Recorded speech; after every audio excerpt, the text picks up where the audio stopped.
Plok. Who? Yeah, who wouldn't say that when you bring up Plok?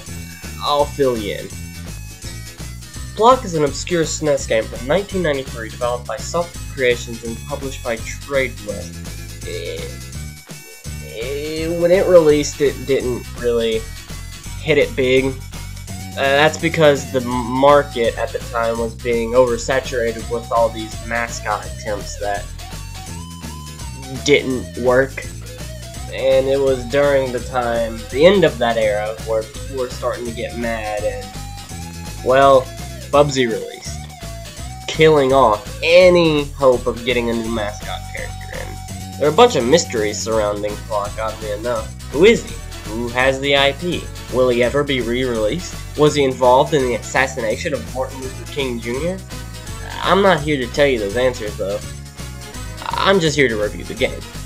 Let's get into that. Gameplay. In Plok, you play as Plok. Plok has detachable limbs, akin to Rayman. However, while Rayman's limbs come back to him, Plok's limbs also come back to him. But sometimes they don't. If you hit a button to shoot off all your limbs, all the limbs will fly off, leaving Plok helpless and will start bouncing on the ground. Now, you're usually in this state for only a short while, but certain levels force the state upon you to solve puzzles.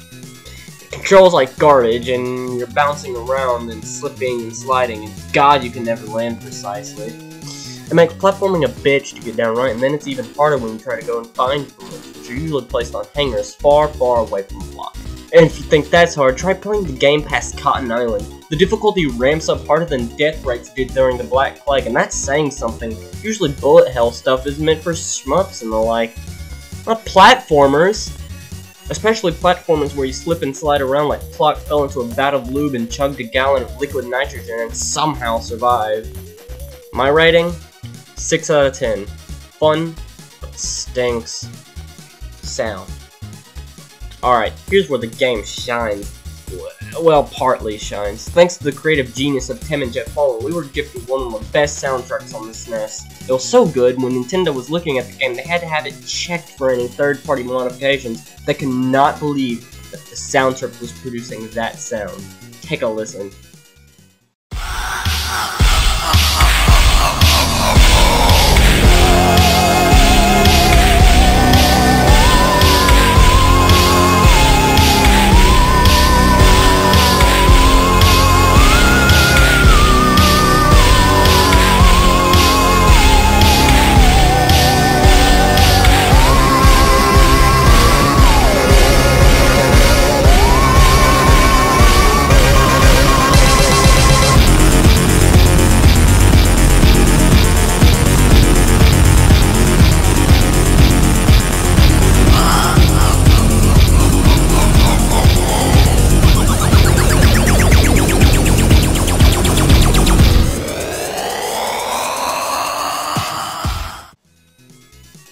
It's not even good, nor is it great. It's amazing.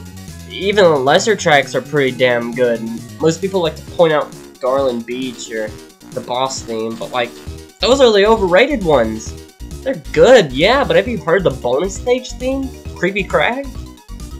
Plok's House? Those are top of the top, cream of the crop.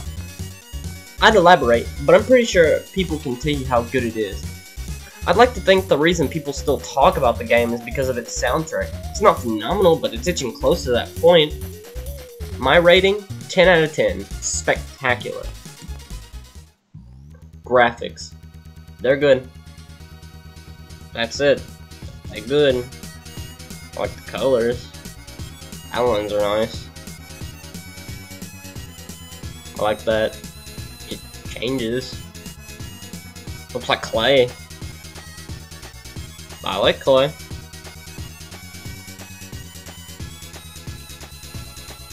You can tell what everything is. I don't really have any word on the graphics. The graphics are... they're not subpar. Not amazing.